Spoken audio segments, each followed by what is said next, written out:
اب اس کے علاوہ کوئی رستہ اگر ہے تو کوئی قانون دانی بتا سکتا ہے، میرے جیسا کارکن تو نہیں جانتا.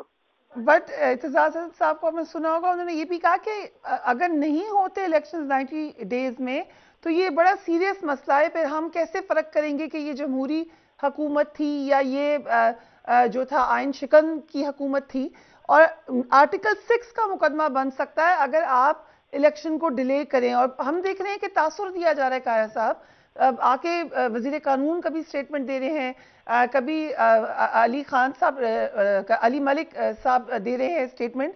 سو ایک تاثر یہ جا رہا ہے کہ الیکشن نہیں کروانے ہیں. کیا پیپلز پارٹی اس میں متفق ہے یا سمجھتی ہے یہ ٹھیک تاثر جا رہا ہے؟ پیپلز پارٹی تو آئین کے ساتھ ہے. پیپلز پارٹی تو ہمیشہ آئین کی حکمرانی کی بات کرتی ہے، اس سے علاوہ ہٹ کے نہیں. جو کچھ بھی ہو وہ آئین کے تحت ہوگا. رہی بات کہ 2008 میں اگر آپ اجازت ہیں محترمہ بے نظیر بھٹو کی شہادت کے بعد جو حالات تھے آپ سے زیادہ کسی کو نہیں یاد ہوں گے. سو اس وقت بھی 6 ہفتے کے لیے الیکشن ملتوی ہوئے تھے اور پھر ہوئے تھے.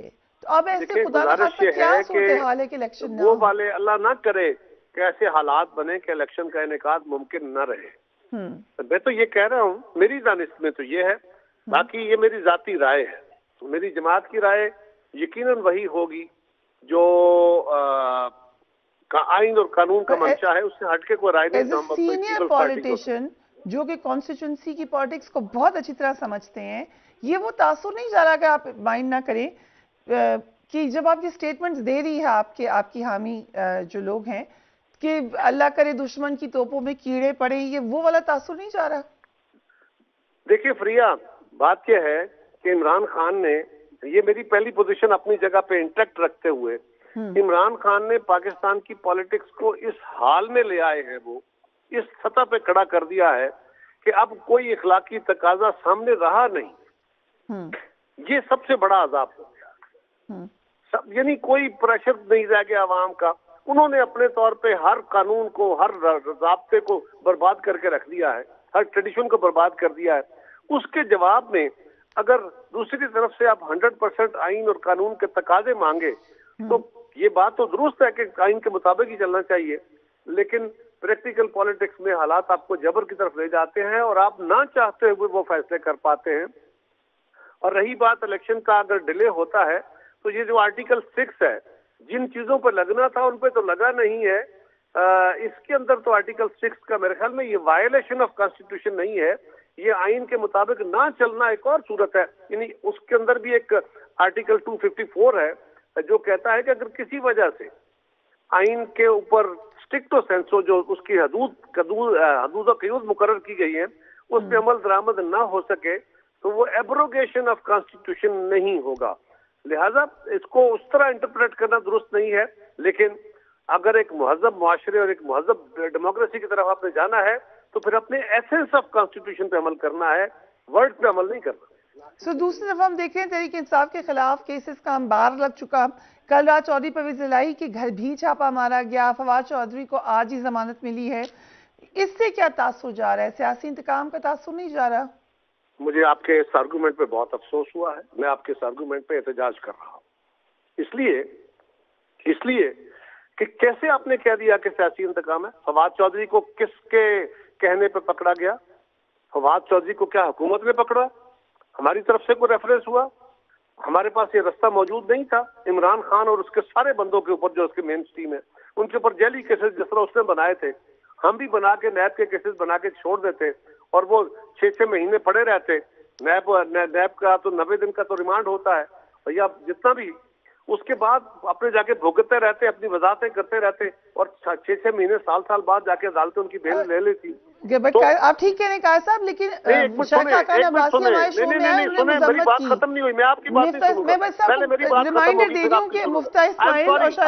آپ میں آپ کی بات نہیں سن رہا. میری بات ختم ہوگی تو پھر اگلا سوال آئے گا. میں آپ سے احتجاج کیوں کر رہا ہوں؟ اس لیے کہ پاکستان کے آئینی ادارے الیکشن کمیشن کو فواد چودھری نے دھمکیاں دی، ان کے بچوں کو دھمکیاں دی، ان کی فیملیز کو دھمکیاں دی. انہوں نے اس کے اوپر اپنا ایک مقدمہ درج کرایا، FIR دی، اس کے تحت وہ پکڑا گیا. اچھا ہوا برا ہوا مجھے اس پہ کوئی غرض نہیں ہے. یا تو آپ مجھے یہ کہیں، فریہ ادریس مجھے یہ کہے کہ الیکشن کمیشن حکومت کی ایما پہ سارا کچھ کر رہا ہے. آپ یہ الگ کریں, پھر میں آپ کے آرگومنٹ کو آگے لے کے چلتا ہوں. الیکشن کمیشن ایک سوورن ادارہ ہے بھائی, انڈیپینڈنٹ ادارہ ہے, آئینی ادارہ ہے. انہوں نے اپنے طور پہ اپنا ایک مقدمہ دیا ہے. حکومت نے آج تک کسی بندے کے خلاف کوئی تعدیبی کارروائی نہیں کی, کوئی انتقامی کارروائی نہیں. پہلے تو یہ بات سمجھے. اب آپ آئیں کہ جی چودھری پرویز الہی کے گھر پہ چھاپا پڑا ہے. چودھری پرویز الہی کا گھر بڑا مقدس گھر ہونا چاہیے. چودھری صاحب کو میرے مخالف ہیں لیکن ان کا احترام ہونا چاہیے. لیکن اگر ان کے کچھ لوگوں پہ مقدمہ درج ہوتا ہے, ایف آئی آر درج ہوتی ہے, تو چودھری صاحب بھی کہتے ہیں اور خان صاحب بھی کہتے ہیں کہ جو شخص جو قانون کو مطلوب ہے وہ قانون کے سامنے پیش ہو, اور عدالتیں تو ان کو ریلیف دیتی ہی ہیں. وہ عدالتوں میں جا کے اپنے آپ کو گناہگار بے گناہ ثابت کریں. یہ کیا بات ہوئی؟ اگر وہ ان کے گھر پہ پولیس گئی, میرے گھر پہ پولیس جائے تو کوئی بات نہیں ہے, عام آدمی کے گھر پہ پولیس جا کے چھاپے مارے تو کوئی بات نہیں ہے. اس کا مطلب یہ ہوا کہ طاقتور لوگ قانون سے باورا ہوئے. عمران خان اور اس کے ساتھی قانون سے بڑے ہو گئے. ہمارے گھروں کے تقدس نہیں ہے, ان کے گھروں کے تقدس ہے. یہ کیا ڈبل سٹینڈرڈ ہے؟ ٹھیک ہے, تو پھر ٹھیک ہو رہا ہے فواد چودھری صاحب کے ساتھ؟ نہیں, ٹھیک نہیں ہو رہا, ٹھیک نہیں ہو رہا. لیکن یہ بتاؤ مجھے کہ میں کیا کروں اگر میری جماعت کی محترمہ فریال تالپور کو ہاسپٹل سے رات کو حکمن اٹھا کے جیل میں لے جایا جاتا ہے کہ اس کو ہسپتال کی فیسلٹی بھی نہیں دینی, جا کے جیل میں رکھو. میں کیا کروں؟ ہمارا کوئی تقدس نہیں ہے, ہمارا کوئی اختیار نہیں ہے, اس ملک کے عام آدمی کا کوئی اختیار نہیں ہے. میں یہ نہیں کہہ رہا کہ جو کچھ ہو رہا ہے یہ اچھا ہو رہا ہے, یہ اچھا نہیں ہو رہا ہے, لیکن اس کا سارے کا سارا سہرا عمران خان اور اس کے رویوں اور اس کی جماعت کے ساتھ ہے.